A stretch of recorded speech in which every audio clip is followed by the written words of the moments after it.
जय माता दी, जय श्री राम। आज हम भगवान श्री राम की विशेष कृपा के लिए जो रामचरितमानस का पाठ चल रहा है उसके अयोध्या कांड का हम श्रवण करते हैं। तो हम भगवान श्री राम की विशेष कृपा पाने के लिए तो चलो श्रवण करें अयोध्या कांड का पाठ। सुमरत राम ही तजै जन, तृण सम विषय विलासु, राम प्रिय जग जननी सिय, कुछ न आचरा जुतासु। सिय लखन जहि विधि सुखू लही, सोई रघुनाथ करही सोई कहीं, कहिए पुरातन कथा कहानी, सुने लखन सिय अति सुख मानी। सीता जी और लक्ष्मण जी को जिस प्रकार सुख मिले श्री रघुनाथ जी वही करते हैं और वही कहते हैं। भगवान प्राचीन कथाएं और कहानियां कहते हैं और लक्ष्मण जी तथा सीता जी अत्यंत सुख मानकर सुनते हैं। जब जब श्री रामचंद्र जी अयोध्या को याद करते हैं तब तब उनके नेत्रों में जल भर आता है। माता पिता कुटुंबियों और भाइयों तथा भरत के प्रेम शील और सेवा भाव को याद करके कृपा के समुद्र प्रभु श्री राम जी दुखी हो जाते हैं, किंतु फिर उसमें समझकर धीरज धारण कर लेते हैं। श्री रामचंद्र जी को दुखी देखकर सीता जी और लक्ष्मण जी भी व्याकुल हो जाते हैं। जैसे किसी मनुष्य की परछाई उस मनुष्य के समान ही चेष्टा करती है। तब धीर कृपालु और भक्तों के हृदय को शीतल करने के लिए चंदन रूप रघुकुल को आनंदित करने वाले श्री रामचंद्र जी प्यारी पत्नी और भाई लक्ष्मण जी की दशा देखकर कुछ पवित्र कथाएं कहने लगते हैं, जिन्हें सुनकर लक्ष्मण जी और सीता जी सुख प्राप्त करते हैं। लक्ष्मण जी और सीता जी सहित श्री रामचंद्र जी पर्णकुटी में ऐसे सुशोभित हैं जैसे अमरावती में इंद्र अपनी पत्नी शची और पुत्र जयंत सहित बसता है।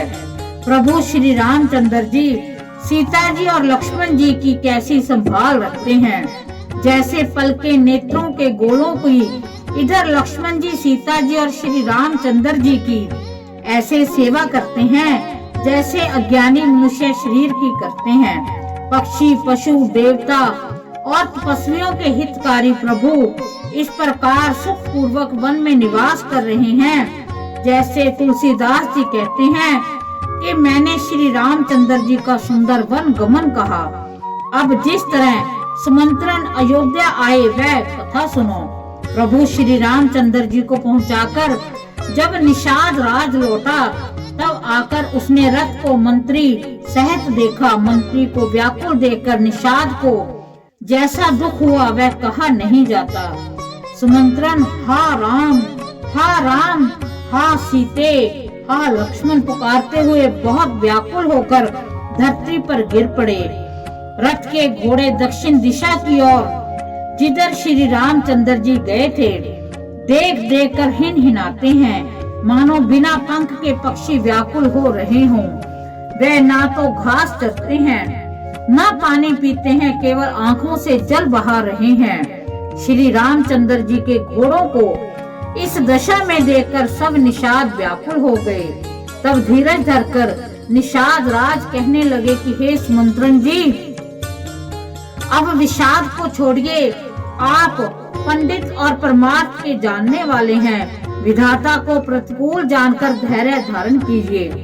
कोमल वाणी से भांति भांति की कथाएं कहकर निषाद ने जबरदस्ती लाकर सुमंत्रन को रथ पर बैठाया, परंतु शोक के मारे वे इतने शिथिल हो गए कि रथ को हाँक नहीं सकते। उनके हृदय में श्री रामचंद्र जी के विरह की बड़ी तीव्र वेदना है। घोड़े तड़पाते हैं और रास्ते पर नहीं चलते, मानो जंगली पशु लाकर रथ में जोत दिए गए हों। वे श्री रामचंद्र जी के वियोगी घोड़े कभी ठोकर खाकर गिर पड़ते हैं, कभी घूमकर पीछे की ओर देखने लगते हैं। वे तीक्ष्ण दुख से व्याकुल हैं। जो कोई राम लक्ष्मण जी या जानकी जी का नाम ले लेता है, घोड़े हिकर हिकर कर उसकी ओर प्यार से देखने लगते हैं। घोड़ों की विरह दशा कैसे कही जा सकती है। वे ऐसे व्याकुल हैं जैसे मणि के बिना सांप व्याकुल होता है। मंत्री और घोड़ों की ये दशा देखकर निषाद राज विषाद के वश हो गया। तब उसने अपने 4 उत्तम सेवक बुलाकर सारथी के साथ कर दिए। निषाद राज गृह सारथी को पहुंचाकर लौटा। उसके विरह और दुख का वर्णन नहीं किया जा सकता। वह चारों निषाद रथ लेकर अवध को चले। वह भी क्षण भन विषाद में डूबे जाते हैं। व्याकुल और दुख से दीन हुए सुमंत्रन को सोचते हैं कि श्री रघुवीर जी के बिना जीने को धिक्कार है। आखिर ये अधम शरीर रहेगा तो है ही नहीं। अभी श्री रामचंद्र जी के बिछुड़ते ही छूटकर इसने यश नहीं ले लिया। ये प्राण अपयश और पाप के भांडे हो गए। अब ये किस कारण कूच नहीं करते। हाय नीच मन, मौका चूक गया। अब भी तो हृदय के 2 टुकड़े नहीं हो जाते। सुमंत्रन हाथ मल मल कर और सिर पीट पीट कर पछताते हैं, मानो कोई कंजूस धन का खजाना खो बैठा हो। वे इस प्रकार चले मानो कोई बड़ा योद्धा वीर का बाना पहनकर और उत्तम शूरवीर कहलाकर युद्ध से भाग चला हो। जैसे कोई विवेकशील वेद का ज्ञाता, साधु सम्मत आचरणों वाला और उत्तम जाति का ब्राह्मण धोखे से मदिरा पी ले और पीछे पछतावे, उसी प्रकार मंत्री सुमंत्रन सोच कर रहे हैं। जैसे किसी उत्तम कुल वाली साधु स्वभाव की समझदार और मन वचन कर्म से पति को ही देवता मानने वाली पतिव्रता स्त्री को भाग्यवश पति को छोड़कर रहना पड़े। उस समय उसके हृदय में जैसा भयानक संताप होता है, वैसे ही मंत्री के हृदय में हो रहा है।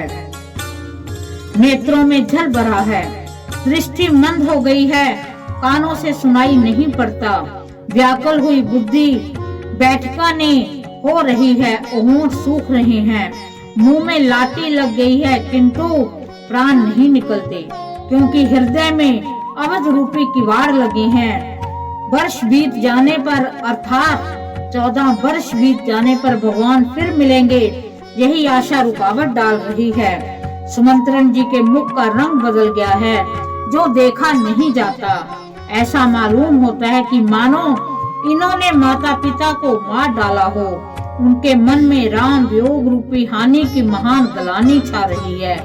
जैसे कोई पापी मनुष्य नरक को जाता हुआ रास्ते में सोच कर रहा हो, मुंह से वचन नहीं निकलते। हृदय में पछताते हैं कि मैं अयोध्या में जाकर क्या देखूंगा। श्री रामचंद्र जी से शून्य रथ को जो भी देखेगा वही मुझे देखने में संकोच करेगा। नगर के सब व्याकुल स्त्री पुरुष जब दौड़कर मुझसे पूछेंगे, तब मैं हृदय पर वज्र रखकर सबको उत्तर दूंगा। जब दीन दुखी सब माताएं पूछेंगी, तब हे विधाता मैं उन्हें क्या कहूँगा। जब लक्ष्मण जी की माता मुझसे पूछेंगी, तब मैं उन्हें कौन सा सुखदायी संदेशा कहूँगा। श्री राम जी की माता जब इस प्रकार दौड़ी आवेंगी, जैसे नई ब्याई हुई गौ बछड़े को याद करके दौड़ी आती है, तब उनके पूछने पर मैं उन्हें ये उत्तर दूंगा कि श्री राम लक्ष्मण और सीता वन को चले गए। जो भी पूछेगा उसे यही उत्तर देना पड़ेगा। हाय, अयोध्या जाकर अब मुझे यही सुख लेना है। जब दुख से दीन महाराज, जिनका जीवन श्री रघुनाथ जी के ही अधीन है, मुझसे पूछेंगे, तब मैं कौन सा मुंह लेकर उन्हें उत्तर दूंगा कि मैं राजकुमारों को कुशल पूर्वक पहुंचा आया हूँ। लक्ष्मण, सीता जी और श्री राम का समाचार सुनते ही महाराज तिनके की तरह शरीर को त्याग देंगे। प्रियतम, श्री राम जी रूपी जल के बिछड़ते ही मेरा हृदय कीचड़ की तरह फट नहीं गया। इससे मैं जानता हूँ कि हे विधाता, मुझे यह यातना शरीर ही दिया है। सुमंत्रन इस प्रकार मार्ग में पछतावा कर रहे थे। इतने में ही रथ तुरंत तमसा नदी के तट पर आ गया। मंत्री ने विनय करके चारों निषादों को विदा किया। वह विषाद से व्याकुल होते हुए सुमंत्रन के पैरों में पड़ गए। नगर में प्रवेश करते मंत्री ऐसे सुख चाहते हैं मानो गुरु ब्राह्मण या गौ को मारकर आए हों। सारा दिन एक पेड़ के नीचे बैठकर बिताया। जब संध्या हुई तब मौका मिला अंधेरा होने पर उन्होंने अयोध्या में प्रवेश किया और रथ को दरवाजे पर खड़ा करके वे चुपके से महल में जा घुसे। जिन जिन लोगों ने ये समाचार सुन पाया वे सभी रथ को देखने के लिए राजद्वार पर आए। रथ को पहचान कर और घोड़ों को व्याकुल देखकर उनके शरीर ऐसे गले जा रहे हैं जैसे घाम में ओले। नगर के स्त्री पुरुष कैसे व्याकुल हैं, जैसे जल के घटने पर मछलियां व्याकुल होती हैं। मंत्री का आना सुनकर सारा रण निवास व्याकुल हो गया। राजमहल उनको ऐसा भयानक लगा मानो प्रेतों का निवास स्थान हो। अत्यंत आर्त होकर सब रानियां पूछती हैं, पर सुमंत्रन को कुछ उत्तर नहीं आता। उनकी वाणी विकल हो रुक गई। ना कानों से सुनाई पड़ता है, ना आँखों से कुछ सूझता है। वह जो भी सामने आता है उससे पूछते कहते हैं कि कहो राजा कहाँ है। दासियां मंत्री को व्याकुल देखकर उन्हें कौशल्या जी के महल में लिवा गईं। सुमंत्रन ने जाकर वहां राजा को कैसा देखा मानो बिना अमृत का चंद्रमा हो। राजा आसन शैया और आभूषणों से रहित बिल्कुल मलिन उदास पृथ्वी पर पड़े हुए हैं। वे लंबी सांसें लेकर इस प्रकार सोच करते हैं मानो राजा ये आते स्वर्ग से गिरकर सोच कर रहे हों। राजा क्षण क्षण में सोच से छाती भर लेते हैं। ऐसी विकल दशा है मानो गीधराज जटायु का भाई संपाति पक्षों के जल पर जाने पर गिर पड़ा हो। राजा बार बार राम राम हा स्नेही प्यारे राम कहते हैं, फिर हा राम हा लक्ष्मण हा जानकी ऐसा कहने लगते हैं। मंत्री ने देखकर जय जीव कहकर दंडवत प्रणाम किया। सुनते ही राजा व्याकुल होकर उठे और बोले, सुमंत्रन कहो राम कहाँ है। राजा ने सुमंत्रन को हृदय से लगा लिया मानो डूबते हुए आदमी को कुछ सहारा मिल गया हो। मंत्री को स्नेह के साथ प्यास बैठाकर नेत्रों में जल भरकर राजा पूछने लगे, हे मेरी प्रेमी सखा श्री राम की कुशल को हो बताओ। श्री राम लक्ष्मण और जानकी कहाँ हैं? उन्हें लौटा लाए हो कि वे वन को चले गए। ये सुनते ही मंत्री के नेत्रों में जल भर आया। शोक से व्याकुल होकर राजा फिर पूछने लगे, सीता राम और लक्ष्मण का संदेशा तो कहो कि श्री रामचंद्र जी के रूप गुणशील और स्वभाव को याद करके राजा हृदय में सोच करते हैं और कहते हैं, मैंने राजा होने की बात सुनाकर वनवास दे दिया। यह सुनकर भी जिस राम के मन में हर्ष और विषाद नहीं हुआ, ऐसे पुत्र के बिछड़ने पर भी मेरे प्राण नहीं गए, तब मेरे समान बड़ा पापी कौन होगा। हे सखा, श्री राम जानकी और लक्ष्मण जहाँ हैं, मुझे भी वहाँ पहुँचा दो, नहीं तो मैं सत्य भाव से कहता हूँ कि मेरे प्राण अब चलना ही चाहते हैं। राजा बार बार मंत्री से पूछते हैं, मेरे प्रियतम पुत्रों का संदेशा सुनाओ। हे सखा, तुम तुरंत वही उपाय करो जिससे श्री राम लक्ष्मण जी और सीता को मुझे आंखों दिखा दो।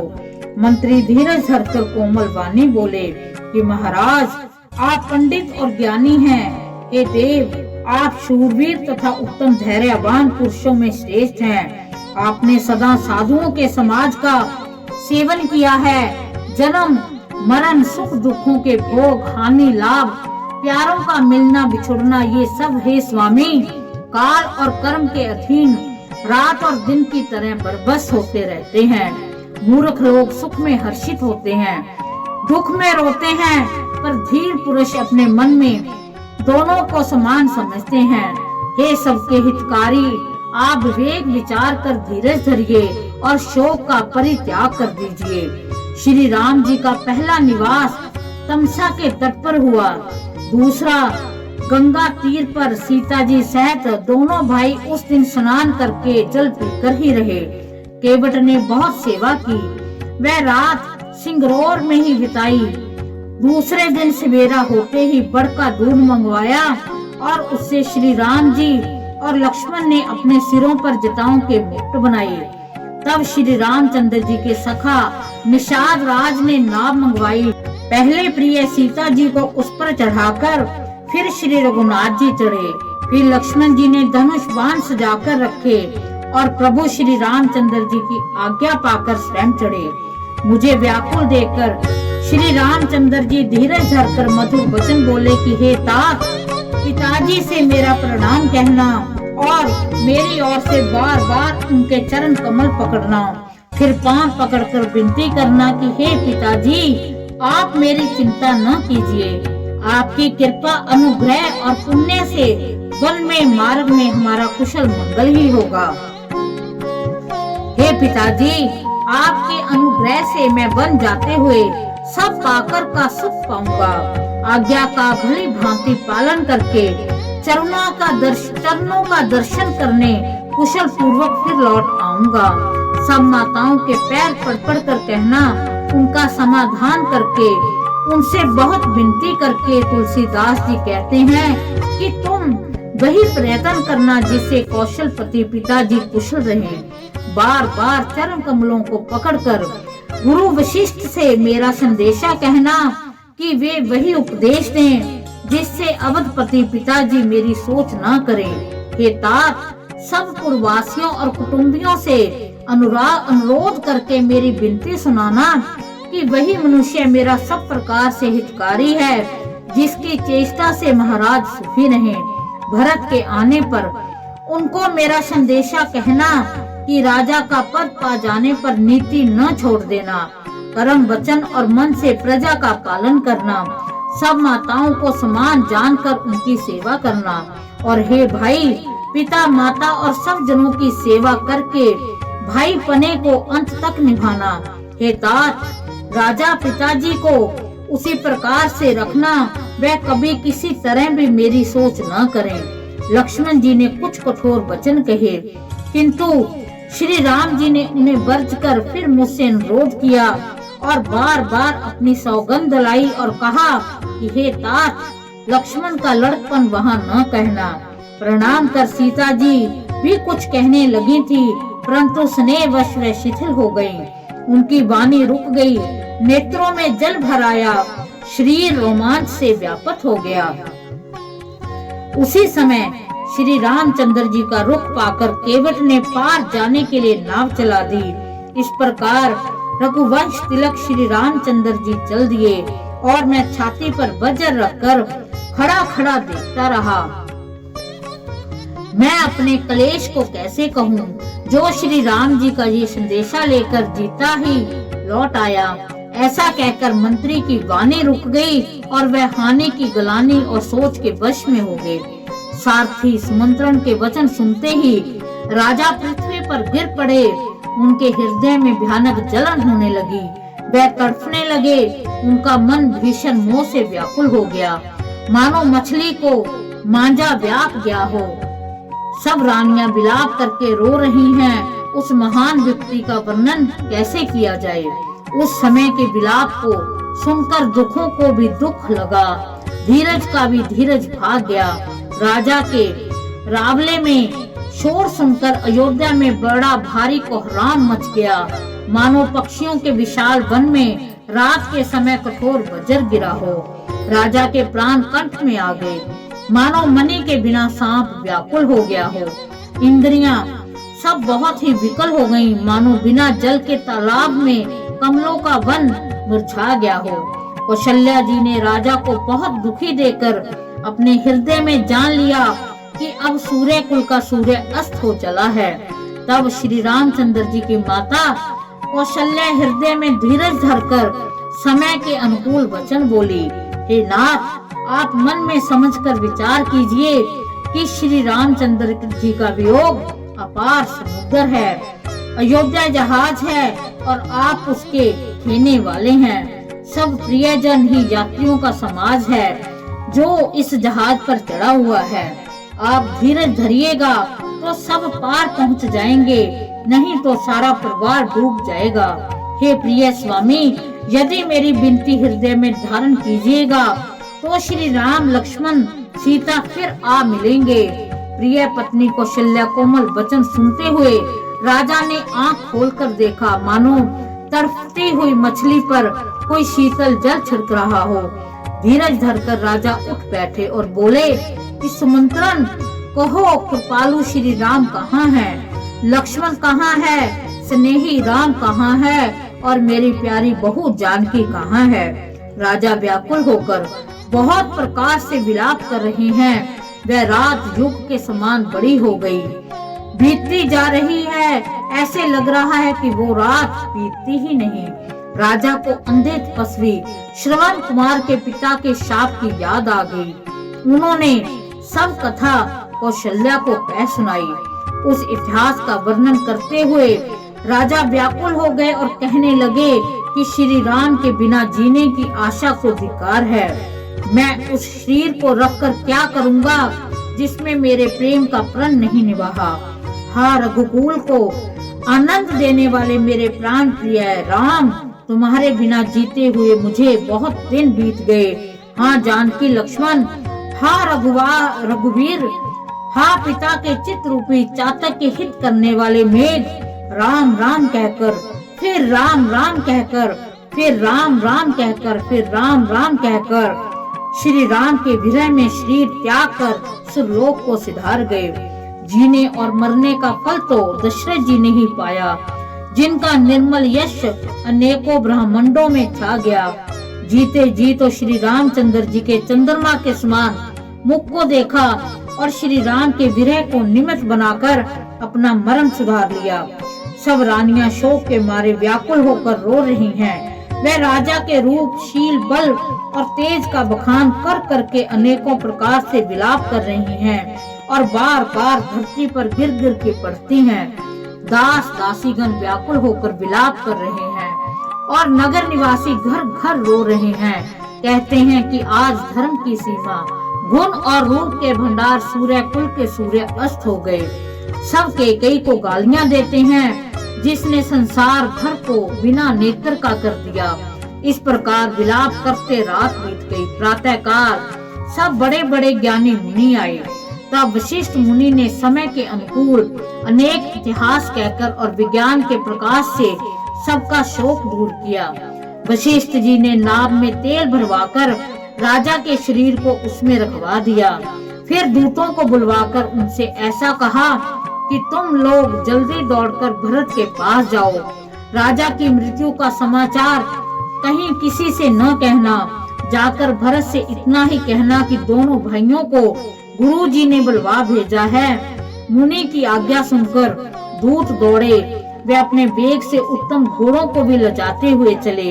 जब से अयोध्या में अनर्थ प्रारंभ हुआ, तभी से भरत जी को अपशुगन होने लगे। वे रात को भयंकर स्वप्न देखते थे और जागने पर करोड़ों अनेकों तरह की बुरी बुरी कल्पनाएं किया करते थे। वे प्रतिदिन ब्राह्मणों को भोजन कराकर दान देते थे। अनेकों विधियों से रुद्राभिषेक करते थे। महादेव जी को हृदय में मनाकर उनसे माता पिता, कुटुंबी और भाइयों का कुशल क्षेम मांगते थे। भरत जी इस प्रकार मन में चिंता कर रहे थे कि दूत आ पहुँचे। गुरु जी की आज्ञा कानून से सुनते ही वे गणेश जी को मनाकर चल पड़े। हवा के समान वेग वाले घोड़ों को हाँकते हुए वे विक्त नदी, पहाड़ और जंगलों को लांघते हुए चले। उनके हृदय में बड़ा सोच था, कुछ सुहाता ना था। मन में ऐसे सोचते थे कि उड़कर पहुंच जाऊं। एक एक निमेष वर्ष के समान बीत रहा था। इस प्रकार भरत जी नगर के निकट पहुँचे। नगर में प्रवेश करते समय अपशुगन होने लगे। कोई बुरी जगह बैठकर बुरी तरह से काम कर रहे हैं। गधे और सियार विपरीत बोल रहे हैं। ये सुन कर भरत के मन में बड़ी पीड़ा हो रही है। तालाब, नदी, वन, बगीचे सब शोभाहीन हो रहे हैं। नगर बहुत ही भयानक लग रहा है। श्री राम जी के वियोग रूपी बुरे रोग से सताए हुए पक्षी, पशु, घोड़े, हाथी देखे नहीं जाते। नगर के स्त्री पुरुष अत्यंत दुखी हो रहे हैं, मानो सब अपनी सारी संपत्ति हार बैठे हों। नगर के लोग मिलते हैं पर कुछ कहते नहीं, हो से जोहार करके चले जाते हैं। भक्त जी भी किसी से कुशल नहीं पूछ सकते, क्योंकि उनके मन में भय और विषाद छा रहा है। बाजार और रास्ते देखे नहीं जाते, मानो नगर में दसों दिशाओं में दाविंगनी लगी है। उत्तर को आते सुनकर सूर्य कुल रूपी कमल के लिए चांदनी रूपी कैकेयी बड़ी हर्षित हुई। वह आरती सजाकर आनंद से भरकर उठ दौड़ी और दरवाजे पर ही मिलकर भरत शत्रुघ्न को महल में ले आई। भरत ने सारे परिवार को दुखी देखा, मानो कमलों के वन को पाला मार गया हो। एक एक कई ही इस तरह हर्षित दिखती है, मानो भीलनी जंगल में आग लगाकर आनंद से भर रही हो। पुत्र को सोचवश और मन मारे देखकर वह पूछने लगी, हमारे नेहर में कुशल तो हैं? भरत जी ने सब कुशल कह सुनाई। फिर अपने कुल की कुशल क्षेम पूछी। कहो पिताजी कहाँ हैं? मेरी सब माताएं कहाँ हैं? सीता जी और मेरे प्यारे भाई राम लक्ष्मण कहाँ हैं? पुत्र के स्नेह में वचन सुनकर नेत्रों में कपट का जल भरकर पापनी कैकेयी भरत के कानों में और मन में शूल के समान चुभने वाली वचन बोली, हे तात, मैंने सारी बात बना ली थी। बेचारी मंथरा सहायक हुई, पर विधाता ने बीच में जरा सा काम बिगाड़ दिया। वह ये कि राजा देवलोक को पधार गए। भरत ये सुनते ही विषाद के मारे बेहाल हो गए, मानो सिंह की गर्जना सुनकर हाथी सहम गया हो। वह तात तात हा तात पुकारते हुए अत्यंत व्याकुल होकर जमीन पर गिर पड़े और विलाप करने लगे कि हे तात, मैं आपको चलते समय देख भी ना सका। हाय, आप मुझे श्री राम जी को सौंप भी नहीं पाए। फिर धीरज धरकर वह संभल कर उठे और बोले, माता पिता के मरने का कारण तो बताओ। पुत्र का वचन सुनकर कैकेयी कहने लगी कि मानो मर्म स्थान को पाँच कर उसमें जहर भर रही हो। कुटिल और कठोर कैकेयी ने अपने सब करने शुरू से प्रसन्न मन से सुना दी। श्री रामचंद्र जी का वन जाना सुनकर भरत जी को पिता का मरण भूल गया और हृदय में इस सारे अनर्थ का कारण अपने को ही जानकर वह मौन होकर स्तंभित होकर रह गए। उनकी बोली बंद हो गई और वह सन्न हो गए। पुत्र को व्याकुल देखकर कैकेयी समझाने लगी, मानो जले पर नमक लगा रही हो। वह बोली कि हे तात, राजा सोच करने योग्य नहीं है। उन्होंने पुण्य और यश कमाकर उसका पर्याप्त भोग किया। जीवन काल में ही उन्होंने जन्म लेने के संपूर्ण फल पा लिए। अंत में वह इंद्र लोक को चले गए। ऐसा विचार कर सोच छोड़ दो और समाज सहित नगर का राज्य करो। राजकुमार भरत जी ये सुनकर बहुत ही सहम गए, मानो पके घाव पर अंगार छू गया हो। उन्होंने धीरज धरकर बड़ी लंबी सांस लेते हुए कहा, पापनी, तूने सभी तरह से कुल का नाश कर दिया। हाय, यदि तेरी ऐसी ही अत्यंत बुरी रुचि थी तो तूने जन्मते ही मुझे मार क्यों नहीं डाला? तूने पेड़ को काटकर पत्ते को सींचा है और मछली के जीने के लिए पानी को उलीच डाला है। मुझे सूर्य वंश दशरथ जी पिता राम लक्ष्मण से भाई मिले, पर हे जननी, मुझे जन्म देने वाली माता तू हुई। विधाता से कुछ ही वश नहीं चलता। अरे कुमिति, जब तूने हृदय में ये बुरा विचार ठाना, उसी समय तेरे हृदय के टुकड़े टुकड़े क्यों ना हो गए? वरदान मांगते समय तेरे मन में कुछ भी पीड़ा नहीं हुई, तेरी जीभ गल नहीं गई, तेरे मुंह में कीड़े नहीं पड़ गए। राजा ने तेरा विश्वास कैसे कर लिया? जान पड़ता है कि विधाता ने मरने के समय उनकी बुद्धि हर ली थी। स्त्रियों के हृदय की गति विधाता भी नहीं जान सके। वह संपूर्ण कपट, पाप और अवगुणों की खान है। फिर राजा तो सीधे सुशील और धर्मपरायण थे, वह भला स्त्री स्वभाव को कैसे जानते? अरे जगत के जीव जंतुओं में ऐसा कौन है जिसे रघुनाथ जी की प्राणों के समान प्यारे नहीं हैं? वे श्री राम जी भी तुझे अहित हो गए। तू कौन है? मुझे सच सच कह, तू जो है सो है। अब मुंह से स्याही पोत कर मुंह काला करके उठकर मेरी आंखों की ओट में जा बैठ। विधाता ने मुझे श्री राम जी से विरोध करने वाले हृदय में से उत्पन्न किया, अथवा विधाता ने मुझे हृदय राम का विरोधी जाहिर कर दिया। मेरे बराबर पापी दूसरा कौन है? मैं व्यर्थ ही तुझे कुछ कहता हूँ। आज हमने श्री रामचरितमानस के अयोध्या कांड के उस भाग को श्रवण किया जिससे हृदय में बड़ा, हम कह सकते हैं कि आज भी अगर हम भगवान राम की, दशरथ जी की वो हालात देखते हैं कि वो भगवान राम के बिना, अपने पुत्र के बिना, लक्ष्मण के बिना, वैदेही के बिना, जानकी के बिना कितने तड़पते हैं, कैसे सुमंत्रन जी अयोध्या आते हुए ही डर रहे हैं। तो हमारे दिल में भी बड़ा एक दर्द सा महसूस होता है, आंखें भर आती हैं कि राजा दशरथ की क्या हालात हैं। और जब वो सुनते हैं कि भगवान श्री राम, माँ सीता जी और लक्ष्मण जी वन को जा चुके हैं, सुमंत्रन जी उन्हें छोड़कर आ चुके हैं, तो वो वही प्राण त्याग देते हैं और भरत जी को बुलवाकर लाना, क्योंकि दोनों भाई वनवास को हैं और वो दोनों भाई भरत और शत्रुघ्न अपने ननिहाल गए हुए हैं। तो उनको राजा जो गुरु वशिष्ठ हैं उनके अंतिम संस्कार के लिए उनको बुलाकर लाते हैं और वहां पर माता कैकेयी से उनकी मौत का कारण पूछना कि उनकी देह कैसे छूटी, और कैकेयी का बड़े निडर होकर अपनी सारी बात कहना और भरत का ये पछताना कि मैंने इसके कोख से क्यों जन्म लिया, आखिर मैं राम का विरोधी कैसे बन गया। तो बड़ी अनुपम महिमा हमने सुनी। हम भगवान श्री राम से प्रार्थना करते हैं कि वो हम पर अपनी कृपा दृष्टि बनाए रखें, हम पर अपनी अनुपम कृपा बनाते हुए हम उनके चरणों में करोड़ों बार नमस्कार करते हैं, उनको कोटि कोटि वंदन करते हैं। इसी के साथ जय माता दी, जय श्री राम।